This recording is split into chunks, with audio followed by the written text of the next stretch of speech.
Assalamualaikum warahmatullahi wabarakatuh. Kita lanjutkan materi kita, bab 64, bab keutamaan orang kaya yang bersyukur, yaitu orang yang memperoleh harta secara halal dan membelanjakannya dalam hal-hal yang diperintahkan. Beberapa materi sebelumnya kita pernah membahas tentang qanaah. Qanaah itu sikap, ya, bukan kondisi, ya. Jadi, qanaah itu mau di orang berpunya, mau orang gak punya, itu memungkinkan ada sikap merasa cukup. Ini hari-hari terakhir kalau dalam kompetisi, ya, grand final 10 malam terakhir. Ini menjelang siangnya hari ke-22, mulai maghrib nanti masuk ke malam ganjil, ya, malam ke-23. Jadi kalau secara probabilitas barangkali, ya, tinggal 3 kesempatan lagi, malam 23, malam 25, malam 27, sama malam 29. Jadi kita memaksimalkan, karena kalau sudah lewat nunggu lagi 1 tahun lagi, gitu, ya. Jadi tentunya kita berharap, dalam Islam berharap itu sangat penting, ya. Dan bersangka juga sangat penting. Allah tergantung sangka hambanya. Itu juga mempengaruhi pada sikap dan tindakan kita. Di sini dibahas beberapa surat tentunya, ya. Kita masuk ke hadis lanjutannya. Tidak boleh hasad. Jadi hasad itu dilarang kecuali pada 2 perkara. Boleh iri, gitu, ya. Kan iri mah kadang timbul spontanitas, gitu, ya. Nah, segera dikontrol. Tapi untuk yang ini boleh, yaitu seorang yang diberi harta oleh Allah, ya.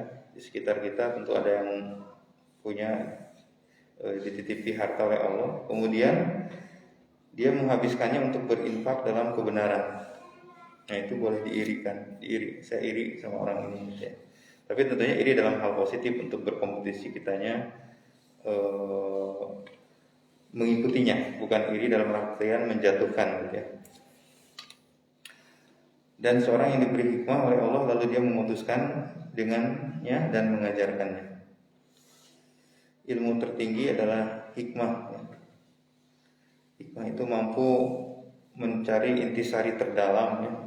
Mungkin tidak terlihat kasat mata, tapi dia bisa melihat, ya, memisahkan dan sebagainya, dan seterusnya. Nah, di zaman Rasul ada satu hadis lagi di sini, bahwa orang-orang fakir dari kalangan muhajirin mendatangi Rasulullah. Mereka berkata, ya, kita bisa membayangkan situasinya antara muhajirin sama ansor. Yang muhajirin itu yang berhijrah, ya, dari Mekah ke Madinah, itu tidak bawa banyak perbekalan. Ada yang berhasil sukses setelah beberapa saat, ya, seperti Abdurrahman bin Auf, tidak bawa apa-apa, mau dikasih setengah kekayaan dari ansornya, menolak. Dia hanya ingin satu aja, tolong ditunjukkan di mana letak pasar.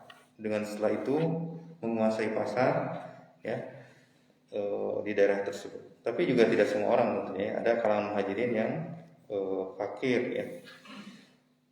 Tapi karena berlomba-lomba dalam hal positif, diprotes, ya. Protes dalam artian positif juga tentunya. Orang-orang kaya yang memiliki harta yang banyak telah memperoleh kedudukan yang tinggi dan nikmat yang abadi. Beliau bertanya, mengapa bisa begitu? Rasulullah bertanya, ya, ke kalangan muhajirin yang protes ini. Mereka menjawab, mereka sholat sebagaimana kami sholat. Sholatnya sama, puasanya bisa, sedekahnya bisa, tapi kami kan tidak bisa sedekah, gitu, ya. Mereka bisa memberikan budak dengan hartanya, tetapi kami tidak. Maka bersabda Rasulullah, maukah kalian aku ajari sesuatu yang dengannya kalian mengejar orang-orang yang mendahului kalian dan mendahului orang-orang yang sesudah kalian, dan tidak seorang pun yang lebih baik daripada kalian kecuali orang-orang yang melakukannya seperti apa yang kalian lakukan. Mereka menjawab, tentu, ya, hai Rasulullah. Beliau bersabda, kalian membaca tasbih, takbir, dan tahmid setiap salat sebanyak 33 kali. Jadi ini amalan untuk orang fakir, tapi sebenarnya dari nilai amalnya akan sama dengan yang orang kaya itu lakukan gitu. Tentu asal ikhlas dan sebagainya. Kemudian orang fakir ini dari kalangan muhajirin kembali mendatangi Rasulullah, protes gitu ya. Mereka melaporkan, saudara-saudara kami yang kaya itu mendengar tentang apa yang kami lakukan ya. Jadi mereka pun yang kaya itu ya tahmid, tasbih, tahmid, takbir ya. Jadi seperti ngerebut amalan mereka. Maka Rasul bersabda, itu adalah karunia Allah yang diberikan kepada siapa saja yang Dia kehendaki. Demikian yang bisa saya sampaikan. Bab berikutnya adalah bab mengingat mati dan membatasi angan-angan. Kita lanjutkan besok. Allah yang lebih tahu. Wallahu a'lam bishawab. Assalamualaikum warahmatullahi wabarakatuh.